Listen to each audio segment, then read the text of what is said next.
My name's Heather Sayers and I'm the daughter-in-law of Violet Sayers. Violet's an 87-year-old lady.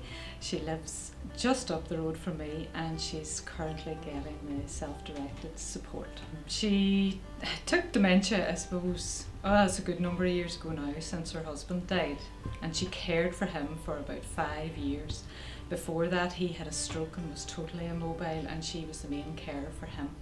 And he had cancer before that, and she used to help out on the farm. She did a lot of farming. She had a big family. She looked after the family, looked after the farm, looked after the house. Home was her big thing. That's what Violet does. She makes a home for and feeds people. She used to cook and bake like I don't know what.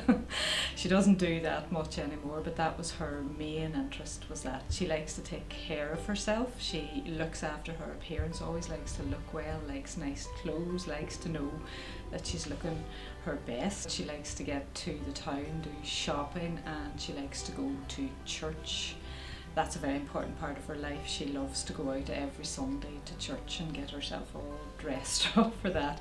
So family, looking after home and her church life are the most important things about it, and gardening. She loves her garden to be looking well. She started suffering confusion after her husband died, and it was very slow progression. She was managing well at home, and between her neighbours, which are all family, we were able to manage no problem, and she could manage herself. She could cook for herself, and with the confusion it was very mild, and it was getting just very, very slowly worse. But then a few years ago she fell in a cattle grid and hurt her leg and had to go to hospital for a while, and that just seemed to knock things on really fast. And she got an ulcer in her leg and had to get a lot of treatment for that, which she doesn't even remember at this point. But that was then when we got involved with social services and had people coming in to give her a bit of help in the morning, but we only had once a day for a while. That seemed to work okay. Carer came in the morning for a short time and she seemed to get on okay with that. But then last year in May she fell again. She fell out of her bed at night. So she could have been getting up at night for quite some time and we didn't know, but she fell that night and used the alarm that she wears on the little bracelet. So she used that and we were called up about 4 in the morning, and she'd actually broken her femur. The ambulance was called. She was in hospital for well over 2 months, and she was moved from Altnagalvin to the Waterside. Now she was very ill when she was in Altnagalvin. They thought that we wouldn't get her home. But she went to the Waterside for rehabilitation. She never settled there at all, and her dementia was extremely bad. So we were happy to get her home and decided that we wanted to keep her at home because that's all she ever wanted to do, was just get home. So we brought her home in early July last year, and since then we've had, from then until January, we had the package of 4 calls per day. So we had people coming in 4 times a day and then changed over then to the self-directed support. 4 times a day support was good in a way. We were supposed to get half an hour each time, but Violet always felt that it was an intrusion into her house. She never really got to know anybody, because 4 times a day you could have had couple of different people each day, then somebody different again the next day.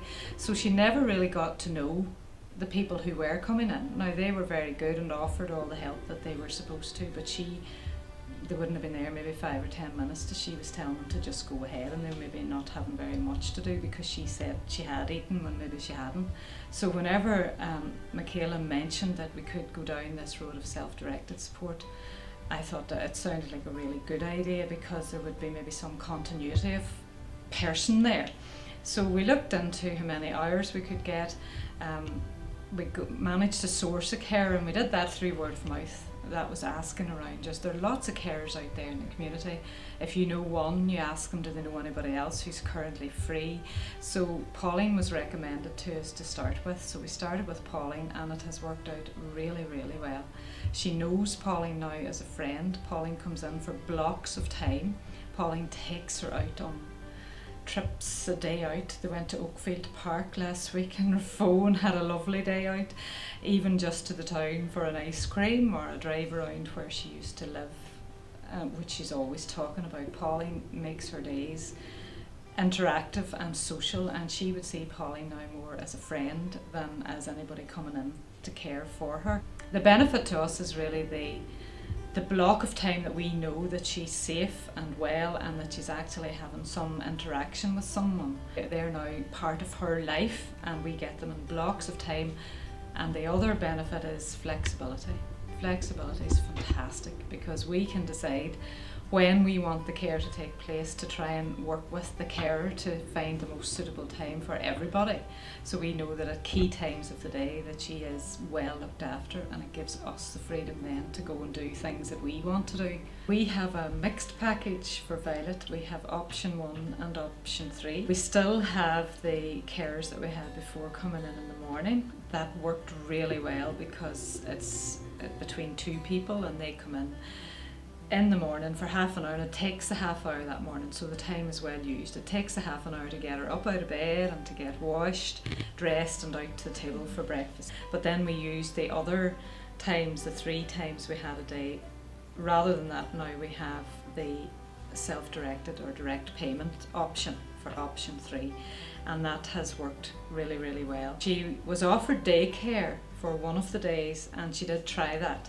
But she said herself if she didn't like it that she wouldn't go back. It worked okay for a while, but then she started saying she didn't want to go, but we persuaded her go on ahead, and then eventually she just adamant she wasn't going back. So we stopped that, and then she was offered those hours instead as home care, so that worked even better. Managing it at the start, I was never too worried about managing the payment because of a bit of experience, but it really is. It's extremely easy to do. You have full support there. You've support in setting it all up from your social worker, which was great. Everything's explained to you about the options, about how it's all going to work, and then you are put in touch with the Centre for Independent Living. They come out to the house and talk you through the whole process, and then they even offer to take it all away from you and do the payroll for the people.